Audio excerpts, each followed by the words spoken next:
अब next topic का है हमारा electric dipole in uniform electric field. यदि कोई डाइपोल यूनिफॉर्म इलेक्ट्रिक फील्ड में है तो उस पर लगने वाला टॉर्क क्या होगा, और यदि वो रोटेट कर रहा है तो उसका वर्क डन क्या होगा, यानी work done due to electric dipole. तो यहाँ पे हमने 12 लेंथ का एक डाइपोल है अपने पास, यूनिफॉर्म इलेक्ट्रिक फील्ड में है, torque on electric dipole will be following. तो पहली कंडीशन ये है कि भाई हमारा जो इलेक्ट्रिक फील्ड है वो यूनिफॉर्म है। यूनिफॉर्म होने का मतलब है कि हर एक पॉइंट पे क्या हो, सेम हो। ये जो दो लाइनें हैं या दो लाइनें हैं, ये दो लाइनें, इनके बीच का जो डिस्टेंस है वो सेम रहना चाहिए, तब हम इलेक्ट्रिक फील्ड यूनिफॉर्म कहेंगे। ये यहाँ का एरिया और यहाँ का एरिया सेम हो, किसी भी इस पॉइंट पे अगर हम कहीं भी चले जाएं या इस पॉइंट पे कहीं भी चले जाएं, कहीं भी चले जाएं, उसका एरिया सेम होना चाहिए, तब हम उसको यूनिफॉर्म बोलेंगे। ओके, तो अब यहाँ पे इस सिचुएशन में हमने इसको रखा है, जिस सिचुएशन में हमारा इलेक्ट्रिक फील्ड ई और इलेक्ट्रिक डाइपोल मोमेंट पी दोनों ही एक ही डायरेक्शन में हैं। तो अगर हम इसे इस पोजीशन से डिस्प्लेस करते हैं, ऐसे घुमाते हैं, तो घुमाने के बाद हमारी जो कंडीशन होगी दूसरी वाली, वो कैसी रहने वाली है, वो ऐसी रहने वाली है नीचे कि यहाँ पे हमने एक डाइपोल है जिसको रोटेट किया, -q1 + q1 पहले यहाँ पे था, इसको रोटेट करने के बाद इसको ऐसे जब रोटेट किया तो -q यहाँ आ गया और +q यहाँ चला गया, यानी इसका मतलब ये ऐसे रोटेट कर रहा है एंटी क्लॉक वाइज। अब मान लीजिए यहाँ से ये थीटा एंगल बना रहा है, कितना थीटा, थीटा एंगल, तो यहाँ से यहाँ तक का l/2 और यहाँ से यहाँ तक का l/2 होगा। ओके, यदि हम इसको l लेंथ लेते हैं तो l/2 l/2। अब इसके दो कंपोनेंट टूटेंगे, this is l/2 cos theta और this is l/2 sin theta.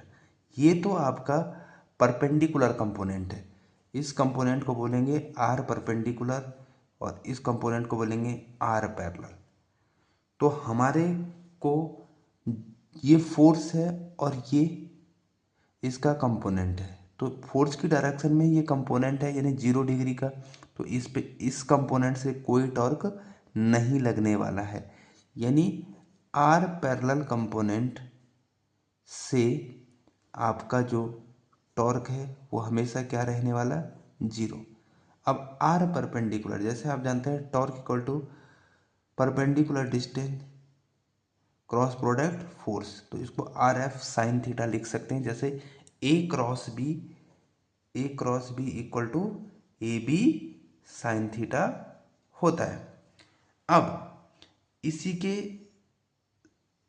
Case पे, यानी इसी के पे डिपेंड होके torque R F sine theta से ही हम क्या निकालेंगे, ये टॉर्क निकालेंगे कितना आता है। अब यहाँ पे ये फोर्स है और ये इस डायरेक्शन में, तो ये राइट हैंड है, इसको अगर हम ऐसे घुमा देंगे तो पूरा का पूरा जो टॉर्क की डायरेक्शन है वो अपवर्ड होने वाली है। तो यहाँ पे दोनों टॉर्क आपस में क्या होंगे, ऐड हो जाएंगे, यानी ये फोर्स हो गया पहले का l/2 साइन थीटा और प्लस l/2 साइन थीटा। तो यहाँ से अगर हम जोड़ेंगे तो this is FL sine theta, FL sine theta, या इस L साइन थीटा को हम क्या कह रहे हैं, R, तो इसको कह देंगे, यानी ये हो जाएगा L sine theta into F. तो यहाँ पे जो टॉर्क होने वाला है this is R cross F, तो ये टॉर्क आ गया आपका R क्रॉस एफ। और जब हम इसको थोड़ा फर्दर आगे लिखेंगे तो टॉर्क इक्वल टू एफ की जगह क्यू ई और ये एल साइन थीटा, तो यहाँ पे जो क्यू ई की वैल्यू है क्यू एल की वैल्यू है उसको हम पी लिख सकते हैं, तो पी ई साइन थीटा।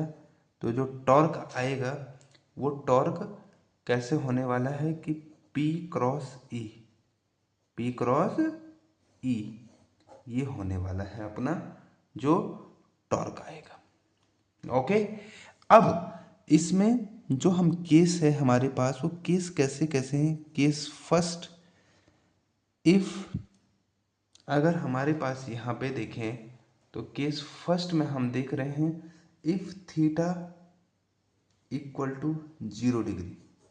अगर थीटा 0 है इसका मतलब है कि ये डाइपोल घूम के इस तरह से आ गया पैरेलल टू, तो यहाँ पे थीटा 0 होने पे यानी साइन 0 0 हो जाता है और टॉर्क क्या हो जाएगा, 0 हो जाएगा। दूसरा case, case second, if theta equal to 180, तो 180 में भी साइन 0 0 और टॉर्क होने वाला है 0, टॉर्क होने वाला है 0। तो जब टॉर्क 0 होने वाला दोनों केस में, तो क्या होने आपका केस थर्ड में अगर देखें तो केस थर्ड में हम ये कह रहे हैं कि अगर थीटा 90 हो गया, यानी जो डाइपोल है वो पहले ऐसे था, अब ये बिल्कुल इलेक्ट्रिक फील्ड के परपेंडिकुलर, यानी अगर ये इलेक्ट्रिक फील्ड ऐसा है तो ये डाइपोल ऐसा हो जाएगा, यानी ये P जो है P और E के बीच 90 डिग्री का एंगल, तो साइन 91 हो जाता है और टॉर्क इस केस में मैक्सिमम हो जाता है। दिस इज मैक्सिमम टॉर्क हम इसको कह देते हैं, मैक्सिमम टॉर्क हम इसको कह देते हैं। तो इन दो केसों में हमारे पास क्या बनने वाला, स्टेबल इक्विलिब्रियम। क्या हो जाएगा, स्टेबल। तो यहाँ पे इसी की डायरेक्शन में है तो स्टेबल, ये हो जाएगा स्टेबल इक्विलिब्रियम। और बाकी सारे केसों में क्या होने वाला है, अनस्टेबल इक्विलिब्रियम।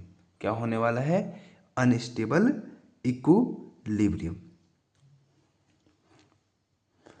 अब जो हमारे पास यहाँ पे है, तो यहाँ पे देख रहे हैं आप कि ये वाला फोर्स और ये वाला फोर्स, दोनों ही फोर्स के हैं अपोजिट।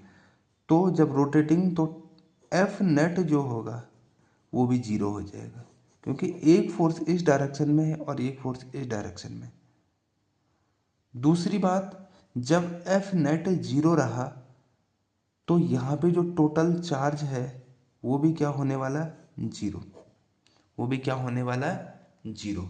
अब यहाँ पे हमारा एक केस बनता है जब एफ नेट 0 है, एफ नेट जब 0 होगा तो एम ए इक्वल टू भी 0 होगा, तो एक्सीलरेशन 0 आ जाएगा।